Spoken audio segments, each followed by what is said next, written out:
So previously what we saw was how to export out the power outlet that we modeled in a separate scene. I'm back in the house over here and we're going to import it in.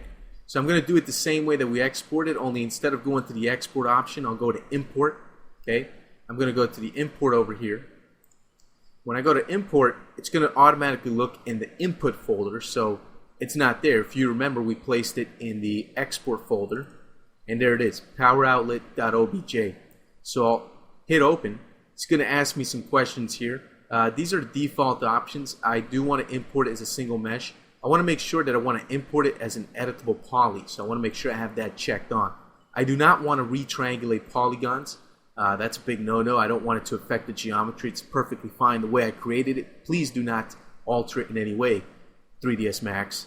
So we also have some presets here in case you're coming from Softimage or ZBrush or Mudbox or anything. I'm not going to use any of the presets. I'm just going to go ahead and hit import. It tells me importing, and it imports it in. And there it is, but we have a problem. It's super huge. It's as big as our house. Well, that's not good unless people who are going to be moving into this house are planning on living inside a giant power outlet, which probably isn't the case. So what we're going to have to do is basically scale this guy down to a more manageable size. So how do we know what size to scale it down to? Well, as a good modeler, I've gone ahead and I've collected information, not just reference images, but I've actually taken measuring tape and I've actually measured out everyday common average power outlet on a wall. Very easy to do. And the measurements that I found that are pretty common are about 2 3/4 inches by 4.5 inches. So basically, wait, what are you talking about, Jack? Well, it's pretty simple. What I'm going to do is create myself a placeholder. So I'm going to go ahead and create a box. Okay? And I'm going to go into the box's parameters and I'm going to give it the length, width, and basically the height that I've been able to measure out in real life. So the height for this thing should be about 4.5 inches. So I'm going to come in here and I'm going to put 0 for feet, obviously. And I'm going to go with about 4.5 inches. And that's the height. The width is going to have to be about 2 3/4 inches. So I'm going to go ahead and put 0 feet and put 2.75 inches. Okay. Now the length is too much right now. So I'm going to reduce the length. Now the length is literally about 1 centimeter, something like that. It's a very small amount, so I'm going to go with something about like this. Okay, and that's going to be my placeholder. I'm going to go to the power outlet here. I'm going to take the power outlet. I'm going to use the align tool here. And I'm going to align it to that little placeholder that I created. I want to align it to the center and center of the target and current object, and I'm going to hit OK. Now you can see that even though they're aligned, the power outlet is huge. So I'm going to take the power outlet, I'm going to use the transform typing tool, and I'm going to scale this down, but you can see it's trying to scale it down in all the different axes here. So let me just take this guy and I'm going to scale it down using the regular scale tool here. And I'm basically going to scale this guy down. See it scale down over there. Let me use the align tool and get it back over here again. We use the same options as before. I'm going to scale this guy. Get him over here just to kind of fit in. And it doesn't have to be perfect, but as long as it kind of fits in there with the placeholder, we should be good. Okay, so something like that. Alright, so it fits in a placeholder pretty good. So there we go. It's fitting in pretty good. I'd say it's just right. So I'm going to take the placeholder and delete it since we don't need it anymore. Now that the power outlet is correct, there's one more thing that I want to do. I want to move that pivot point and I want to place it down here. So the way I'm going to do that easily is I'm going to hold down Shift and open up the quad menu, and I'm going to go to the grid and snap settings. And I'm going to turn off vertex snapping. I'm going to turn on midpoint snapping. Okay. And I'll close that. I'm going to go to the hierarchy tab, go to effect pivot point only. I'm going to take that pivot point and I'm going to snap it. This is where I'm going to snap it to. It's snap to the wrong place over there. Not good. Snap it over here. Basically, I want to snap it to this midpoint of that bottom edge that's right there. Oh, that's not the right one. It's this one right here.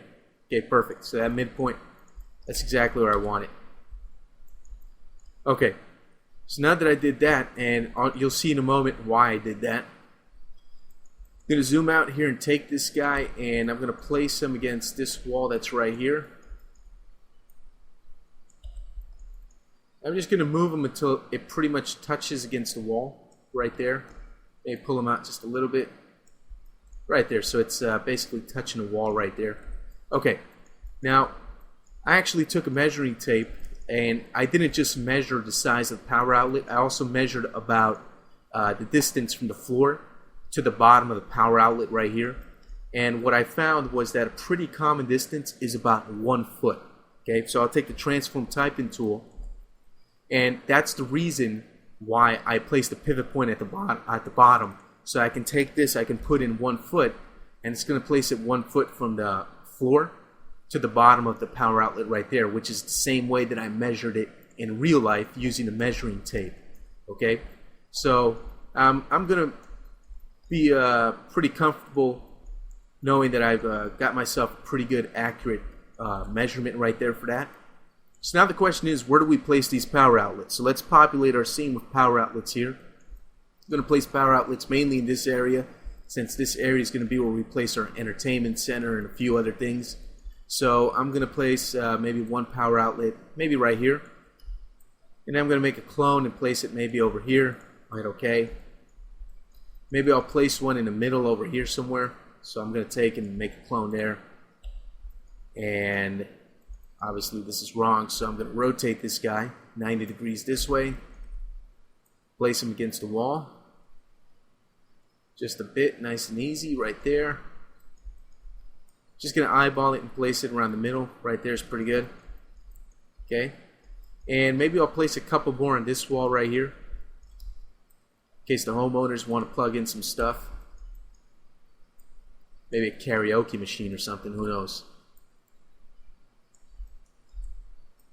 Okay, so I'll place this clone right here against the wall.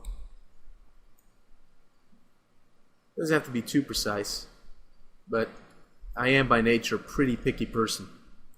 So I'll place one of these maybe right there, and I'll clone this one and place another one maybe over here. Now I hit OK. And maybe, just for the fun of it, I'll place maybe one there and maybe one right there as well. So I'll hit OK on that one right there. Make another clone. Now I got to rotate them 90 degrees this way.